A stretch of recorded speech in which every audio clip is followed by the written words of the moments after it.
He is the new voice of talk radio, Alexander Danilov. Good evening, everybody. Thank you so much for joining me this evening. Had a great conversation last night with Coach Jim Johnson. Another great show lined up for tonight, and another great one lined up for Wednesday. So I thank everybody for tuning in. As always, please stay tuned and subscribe to my newsletter. Subscribe to get the feed of solutionsology.com, just so you can stay apprised of all the great guests I bring on my show. Tonight is definitely no slouch. He's a best-selling author. He's a customer service expert, and he's written a book on one of my favorite companies, and he is Doug Lipp. He is a best-selling author of Disney U. Doug, thank you so much for coming on tonight. Alex, thanks for inviting me. I really appreciate it. I appreciate you coming on, and I appreciate you spending so much time of, in your day-to-day of talking about Disney, writing about Disney, because I think this is one of those great companies of not just this era, this generation, this decade, or even this century. They've been doing what they're doing for a long time. I think they've actually hit their stride more so now. They found that secret formula. But I think there's a lot more to that brand than people actually see. You know, there's a lot to it. You're right. I think we can cover a number of topics this evening, but one of my favorite topics, quite frankly, the one that I wrote about in Disney U, is all about the man who created the Disney University, this guy named Van France, who Walt Disney hired directly to help create the happiest place on earth. So I'm happy to share as much or as little about this genius as you deem necessary. I'd like you to share as much as possible, as much as we can squeeze into tonight, because, again, I do think it's important because there are very few companies out there that have staying power. There's fewer that actually put as much attention and detail. I think that's the most important part to their customer, to the creativity, innovation angle of it, as Disney does, because when people think about Disney, they don't think about a massive multinational corporation, which the media, and that puts in air quotes, we're supposed to hate these types of corporations. But everybody loves Disney because of what they do and how they do it. So I'd like you to talk more about the premise of the book and your spark on putting it together. You know, it's really about how any organization can create an engaged team of employees, whether they be a hospital, a bank, a theme park, or a fast food restaurant. It doesn't really matter. And the secrets that I learned over the years when I worked at Disney, both at Disneyland and then on the startup team for Disney's first international theme park, which was Tokyo Disneyland, and then working at the Disney Studios, I was in a number of different positions within the Disney University, and a lot of times people will say to me, well, you know, Doug, if I had Mickey Mouse and if I had Donald Duck leading cheers at the head of my training room, I would have engaged employees just like Disney does. But I don't, and so I can't.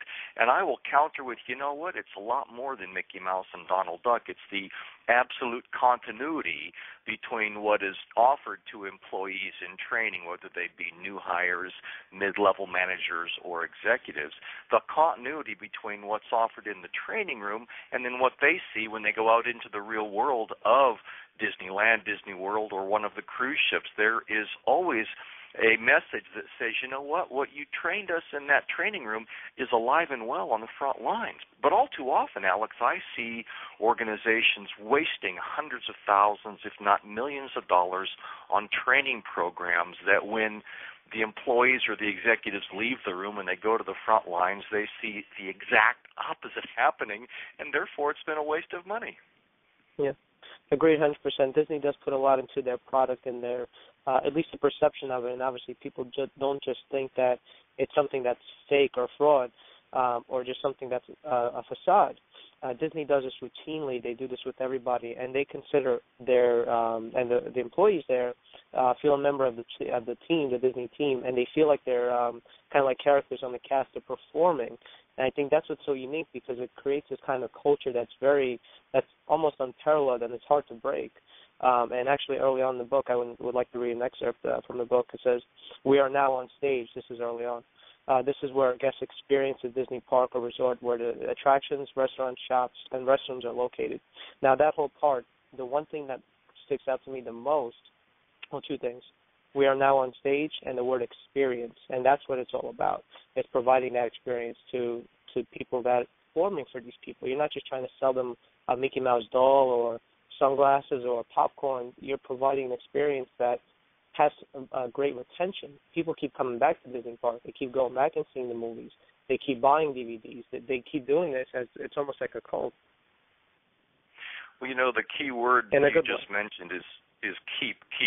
They keep coming back. They keep buying. And one of the brilliant notions of Walt Disney that he shared with, again, my mentor Van France, and another one of my mentors, Jim Cora, who, after 43 years with the company, retired as the chairman of Disneyland International. And any Disney person knows this, is the concept, Alex, of keep plussing the show. I'll repeat that. Keep plussing the show. In other words, keep improving not only your product but your service.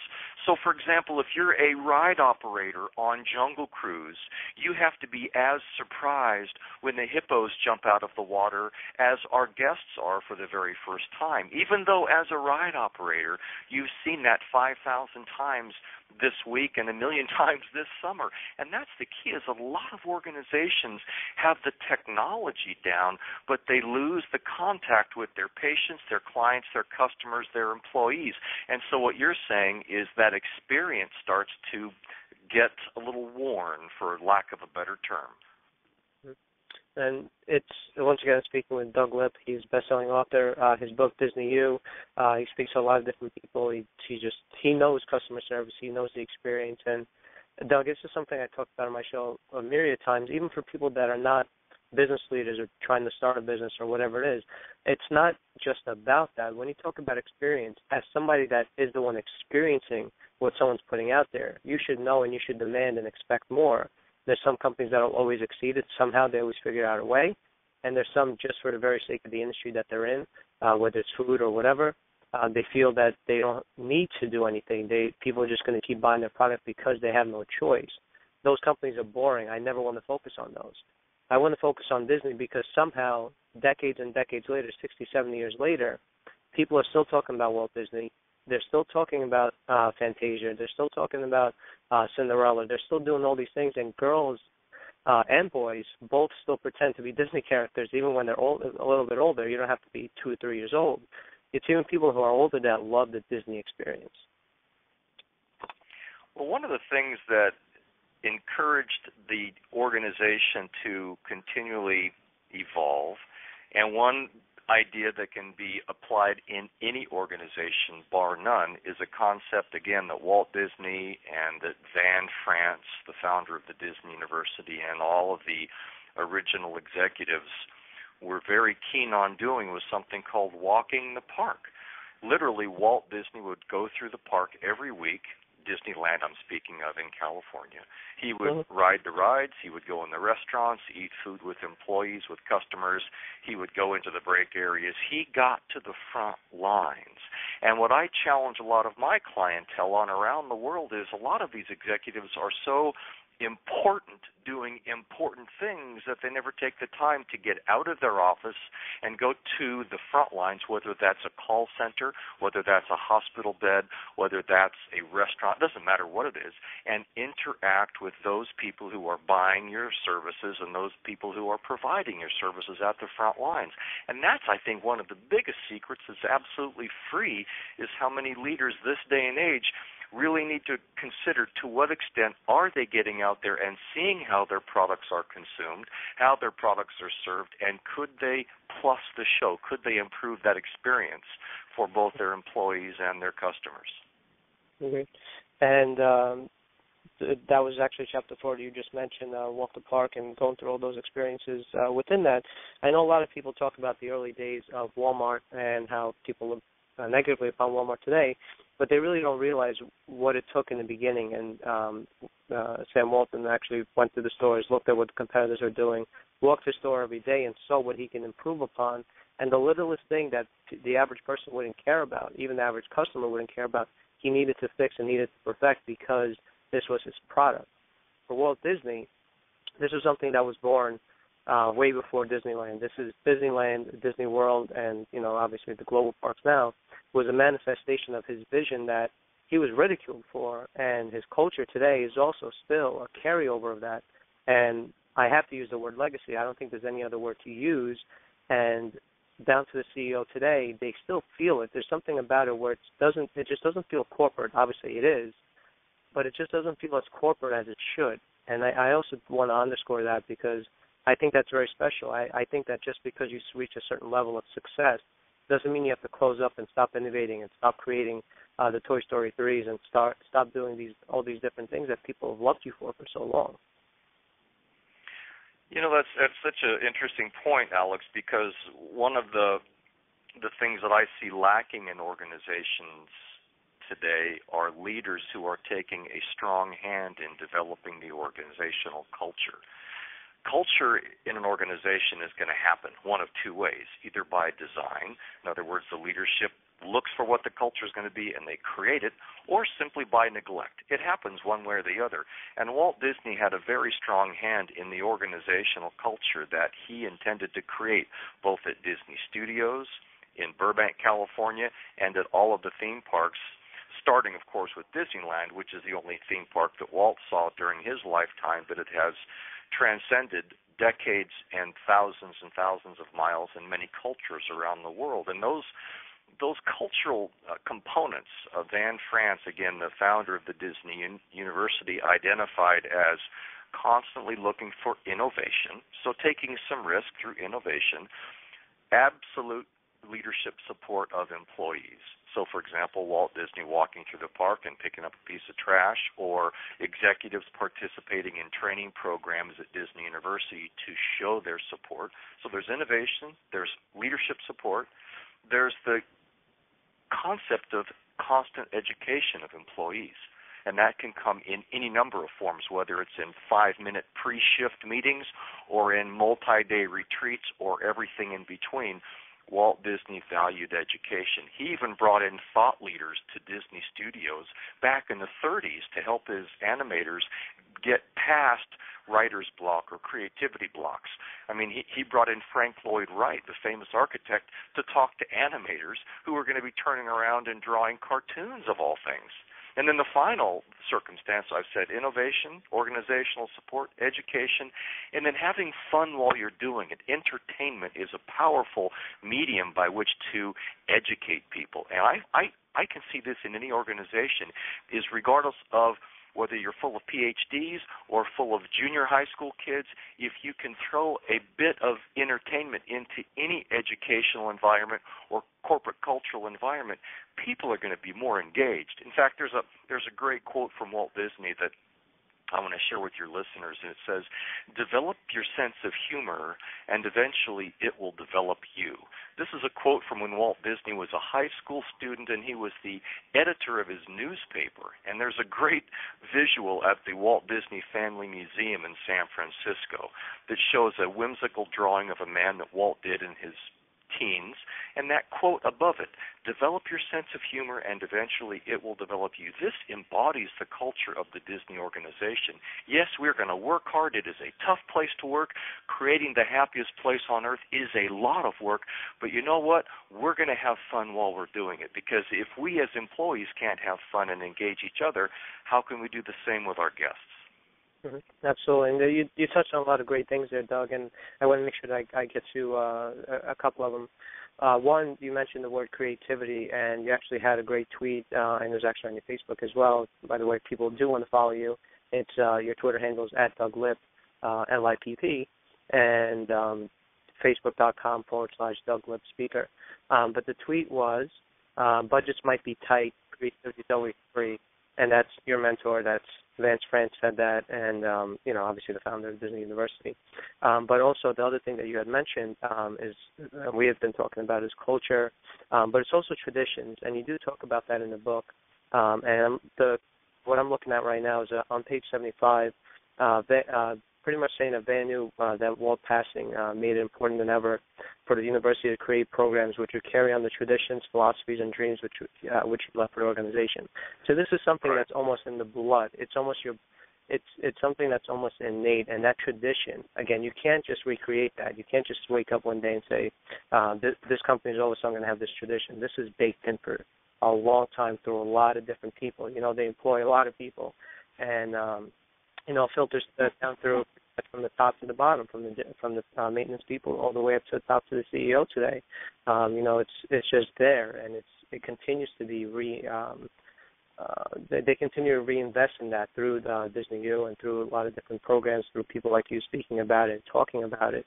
I just wanted to make sure that I underscored the importance of all that today, because everyone says it takes a village, but it doesn't just take a village. It takes proper execution. It takes commitment, which I think is the most important part. It takes a commitment to do it on the part of everybody. Yeah, in fact, you cite one of the passages from the book Disney U, and each of the 13 lessons that I wrote about, I call each of the chapters lessons, and each of these lessons that I have start with a story that has never been heard before. They're shared with I'm sharing with the readers. These are examples from Disney legends, men and women who work directly with Walt Disney. And the chapter you refer to, I call "Be Willing to Change" or "Be Willing to Perish." And yes, Walt Disney was about traditions and also about innovation. In fact, the retired vice chairman of Disney Imagineering, the man who was responsible for helping create some of the most amazing rides and attractions that the public has ever seen, his name is Marty Sklar.